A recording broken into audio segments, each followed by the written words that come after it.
Yeah, perfect. Back. So yeah, they were just saying that like if we do more stuff, then the company will fail, and then we're losing more money to the government, meaning less money to education, uh, hospitals, blah blah blah. So they probably won't do any more, but we'll see. We'll see. Bankers said the AUC was also running out of time to conclude the proceedings since there is a 3-year limitation period under the Alberta Utilities Uh, Utilities utilities. Utilities Commission. Utilities would be what you need for your house. So power, water, heating, um, gas, whatever, like things coming to your house from the government or from like the city. So again, that's water coming from the city. That's electricity coming from the city. That's maybe gas coming from the city to heat your house. All that stuff. So yeah, he's again saying that uh, they're running out of time to even make another proceeding since there is a 3-year limiter period. So since this was happened in 2021, they basically have a few more months before they have to make another proceeding if they want to, or it's over because this happened back in 2021. So after 3 years, the government's not allowed to just keep suing you. We have this in place so that like if you did something bad 20 years ago, the government can't just be like, well, you did it bad, so we're going to sue you. That doesn't make sense. So we kind of made a 3-year limit. And payment. They're talking about the payment. Greenblatt was ordered to pay the fines waiting 30 days of the December 21 decision. So the company has to pay within 30 days of December 21, meaning January 21. So it's already passed. And it sounds like they're extending the deadline, meaning they probably couldn't pay in time by January 21. So they're probably going to make it longer. But yeah, they have to pay within 30 days. The company has paid for the legend expenses and made a partial payment of the 140,000 to the provincial government general revenue fund. So legal expenses, remember, was 60,000. Plus, they did 140,000. So they've basically paid half of it, just 200,000. They have another 200,000 to pay. Yeah. Both Greenblatt told the communication the company not the centrality solvent and raising money in BC to pay a regulatory fine in Alberta has been difficult. So remember, in BC, they said that you can't operate in BC because you didn't do the proper paperwork or whatever. So getting money from BC is super difficult as well to pay Alberta because they can't even do work in BC. So yeah, this is just being really difficult for them. That's why they need a bit more time. So again, they've paid half of the money, right? Legal fees plus this. So they need a bit more time to pay the last 200,000. This week, the communication extended the Parliament. They deadline to February 21. So yeah, they extended it a month, right? It was supposed to be a month from December, meaning January 21st, but they extended it to February 21st. So yeah, they got 2 months to pay it back, and it took them 1 month to pay half of it. So 1 more month to pay the rest. That makes sense. What is this? Oh, these are the people who complained. These houses, this is the factory making all the noise. And these are the people who are like, why is there a giant noise coming from my backyard? This is silly. I don't like this. Something like that. Oh, here we go. Okay. My mouse stopped working. So whenever my mouse stops working, it tells me my mouse is not working. Anyways, go ahead. Gavin Footage, the company's lawyers, told CBC in an emailed statement that Greenblock intend to pay the remainder of the penalty and looks forward to putting this matter behind it. Okay. So, of course, the company lawyer is telling CBC that, well, we're ready to pay this last 200,000, and we're looking forward to putting this behind us. We're like, this was horrible. We had to pay a whole bunch of money. I don't want to deal with this anymore. Let's put this behind us, pay the stuff, get it over with, and go back to work. So yeah, they're not very happy right now, but they're looking forward to fixing everything. Yeah. Fitch said the company has the acknowledged that it made the mistake with this packet to its Alberta operations and did not provoke from Profit. its from its business in the province. So yeah, they're basically saying, yep, we made a mistake. Sorry, Alberta, that was our fault. But they want to make sure that we didn't make money doing this illegal thing because we had to pay you this money, right? So we didn't get a benefit from this. So don't worry, we got punished enough. Please don't punish us more, basically. More mines coming? I guess maybe more Bitcoin mines are coming to Alberta, maybe? I don't know. We'll find out. Proponents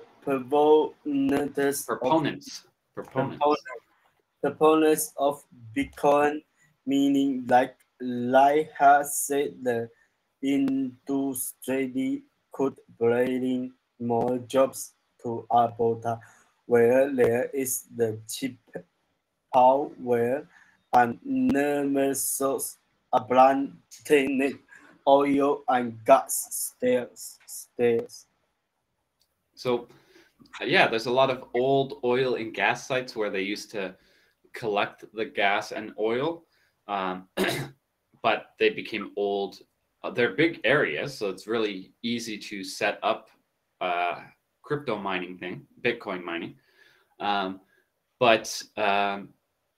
Yeah, that could be really good. Remember, Alberta is where the oil and gas is produced. So it's very cheap power there. Like it might cost you half the amount of money to get power in Alberta compared to British Columbia. So yeah, that would be why people would want to come to Alberta to do these mines and yeah, make more money. Both countries have recent concern about Bitcoin, meaning the environmental impact, and some provinces have registered new currency, meaning the purchase over concerns about the amount of the electricity they use.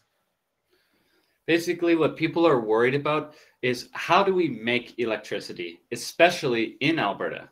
We make electricity by burning oil, burning gas. Well, that causes more environmental problems, right? So if crypto mining costs a lot of electricity, that doesn't mean it's costing a lot of electricity. It means it's using a lot of oil and gas to burn, causing more environmental problems. So yeah, some provinces like British Columbia or Ontario, stuff like that, have kind of restricted crypto mining because it's causing more problems to the environment than the amount of money they make. So not very good, people think. Jason country were one of Green Block's unprivate planters was located this date to allow client-centric, meaning Cryptocurrency. currency, meaning with restrictions in 2020. So Green Block is probably super angry right now because in 2021 they had this problem, but the next year the same area was like, yeah, you can crypto mine here. So they broke the rule 1 year earlier than when they changed the rules. So Green Block is probably like, wow, why would you change the rules right when we broke it? So in the future, there might be more cryptocurrency in this county again, but yeah, we'll see. The country told CBC News a small number of the companies have the explicit interest in operating contactless Cryptocurrency. cryptocurrency miles on oil and gas sales. Both the parties have been issued. So a lot of or it says a small number. So like I don't know what a small number would be for these businesses, but probably like 3 to 5 companies are like, hey, we might want to do this in the future in Alberta. Because again, these oil and gas sites are big areas where we can put hundreds and hundreds of computers. We would have a lot of land. They're abandoned, so it'd be very easy to change. And because it used to be an oil and gas site, it's very much prepared for producing electricity for the computers. So it's like a win-win situation for these companies. But of course, no permits have been issued yet, meaning they haven't been allowed yet. But you never know, in the future, they might be allowed soon. We'll see. Okay. Finish? Huh? There's this one more. Oh, the AUC said it's a way of order the crypto facilities also see it with power plants, but does not check a flavors. So the AUC knows that there's more crypto plants in the area or in Alberta. However, it's not the job of the AUC to go door to door and figure out, are you good or bad? So the AUC can't do anything about these other places unless someone complains about them or someone else tells them that they're not allowed. Because that's, again, they don't have that power. So they have to wait. If someone complains, maybe they'll do more of this kind of stuff. But we'll see. Okay. Is there a lot of crypto mining in China or not really? Like Bitcoin mining, using computers to get Bitcoin and stuff. Before a lot, no. Now the government no get people doing the list. Government said that Oh, they don't put no, that. no irregular, no Chinese the rights laws no get they doing the list. Why? Most people using the list they switch a lot different the money. Yeah. I do know this where China needs a lot of American dollars to pay certain debts. And so they regulate how much American dollars you can take out of the country.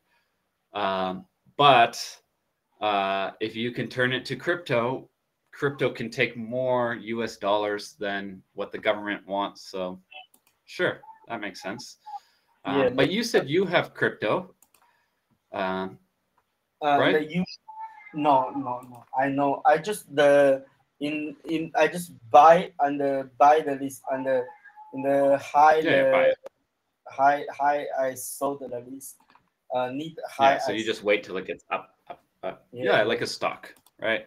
Like it's going up, up, up. Yeah. So you said though you have Bitcoin and Ethereum, or I have an ETH and USDT. yeah, that's Ethereum. ETH is Ethereum, and you have Bitcoin, and you had USDT, or what did you have? USDT. Yeah, I have the and USDT okay. and Bitcoin and the ETH. Okay. In Canada, have a lot of people doing the list. So. A lot of people think it's a good idea, but at the same time, Canadian dollar is quite strong, and it's pretty easy to change our money, like change Canadian dollars to Chinese money, change Canadian dollars to Vietnamese money, or blah, blah, blah. So a lot of people kind of like it, kind of, but not really, because they're not too worried about getting American dollars or whatever. Like it's pretty easy to get American dollars in Canada. You don't have to worry about that. But I guess it does depend on your company. If you're, let's say, an international company, you might need to, I guess, what's it called? Need more American money? I don't know. Again, it would depend on your business that you have. Let's think. Let's see. When did you start buying cryptocurrency, or when did you first find out about like Bitcoin and stuff like that? No, I don't know this. Oh, please repeat the question. So when did you learn about Bitcoin and ETH? Like when did you first start to buy it or learn about it? Bitcoin. Yeah, but when was the first time? Was that like 10 years ago you started, or was that like the last few years? I see the Bitcoin is many years ago, 10 years ago. But I don't play the list. I just play the list just 2 years. Before I always think this not true. This the fast, not true. Yeah. Yeah, just always the people say, oh, the Bitcoin is more. I say, oh, I don't believe the list. Before I don't believe the list, so I don't play the list before. I remember when I was oh, it doesn't say, darn. When I was young, my brother found it. I think when I was like 14 or something. Sorry. And the price was $100. $100. Yeah. The price is low. So I think I was 14, so about 15 years ago. So like in 2010, Bitcoin was like yeah, like $100 or something, and now it's $43,000. It's kind of sad that it's gone up that much since the very, very beginning. You But brother yeah, buy the Bitcoin or not? Bitcoin not expensive. he bought some, but So back then I was 14 and he was 16, so he got like 2 Bitcoin, and I think he was able to sell it around. I think he sold it around 40,000. So he didn't get like the 60,000 or like that crazy high peak, but he did get 40,000. So he did okay. But yeah, he only had like 2 because he was not rich back then, right? He was 16 years old. But he had another one. I forget which one he had, but he bought it when he was probably 20 years old. So I guess like 11 years ago. And then he sold that one for $200,000. Like this was how this the brother that does the online businesses. That's how he started his online business stuff. Was he made a bunch of money with cryptocurrency like Bitcoin, and it might have been Ethereum. I forget which one he had, but he made a bunch of money with it, and then was able to use that money to like hire people to help him with his online businesses, to make a dating website, make a travel website, make a blah blah blah. Like that's how he kind of started that. But he doesn't really do cryptocurrency anymore, no Bitcoin and stuff. Not because he doesn't think it's a good idea anymore. It's just that he was worried a lot when he used to do it. Like when he was doing it, he's like, oh, is the price going to go up or is it going to go down? Is it going to be this? Am I going to lose money? Am I going to win money? So it's too stressful for him because it goes up and down like crazy. So he just kind of quit that and focused more on his business where it's less stressful and easier for him. But that's kind of what he did. And then there's IOTA. There's a company called IOTA.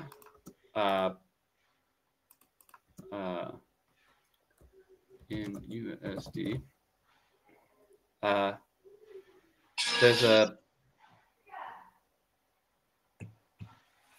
There's a company called IOTA making cryptocurrency that I was able to get into at a super cheap price because IOTA was a smaller one.